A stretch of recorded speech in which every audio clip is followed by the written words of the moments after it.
Welcome to Sinful Corks and Forks. My name's Cindy Mays, and today we are making French onion soup. So we've got things started. Let's walk with me this way.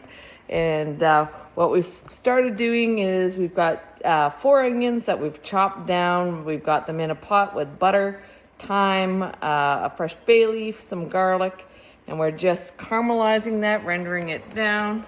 You can see in the pot there. So this will take about 30 minutes or so. We'll stop in once the onions have caramelized down, then we'll be adding some red wine, we'll be adding some beef stock, and for my vegetarian friends, we can add some vegetarian style beef stock to add that flavor, but stick around. We'll check back in once these have caramelized down. Okay, so we're at the midpoint now, so let's take a look, see how those onions are doing. Again, to recap, we've got 4 onions in there. We've just sliced them down and we've added a bay leaf. We've got some thyme, a couple cloves of garlic, some butter, and salt and pepper. And we're just caramelizing those onions. So we're just waiting for them to get nice and brown and caramelized, and then we'll move to the next step. Our onions are caramelized and we're getting ready to add the wine. And I always say, don't cook with a wine you wouldn't drink. And this is a wine I'll definitely drink. So good. So we're adding about a cup of wine, and in this case I'm using Liquidity Merlot 2008. This is an Okanagan Valley wine, nice local wine. So let's take a look first at what those caramelized onions look like. See the browning, the caramelization. That's just basically brought the sugars out and it's caramelized them, so it makes them more nutty. We add about a cup of red wine and then just cook that down, let that reduce.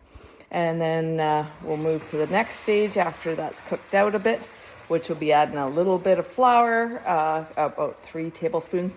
I gotta give credit where credit is due. This is a Tyler Florence recipe, so it's not one that I've created, but it's fantastic. So we're just gonna cook out that wine.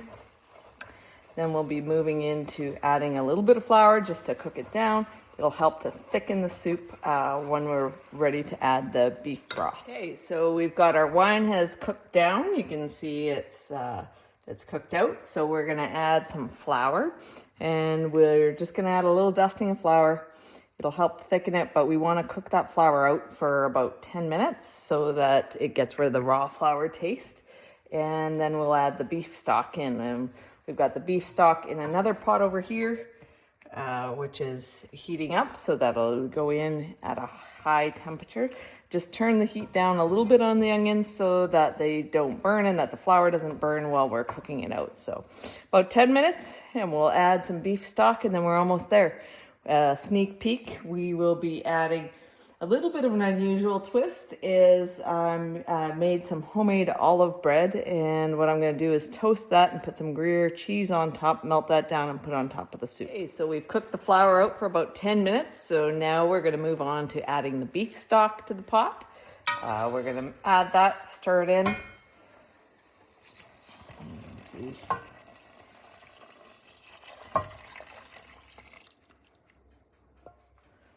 And then we'll bring that together. In the meantime, I've got my bread toasting. So traditionally, French onion soup would be in the French onion bowls that you put in the oven. You put the toast on top with your cheese and melt it. Fortunately, I don't have those bowls. So, Christmas is coming next year. Maybe next year I'll have the proper equipment, but we can make do with what we got. Okay, so we're ready to go. We've got our soup with the bread.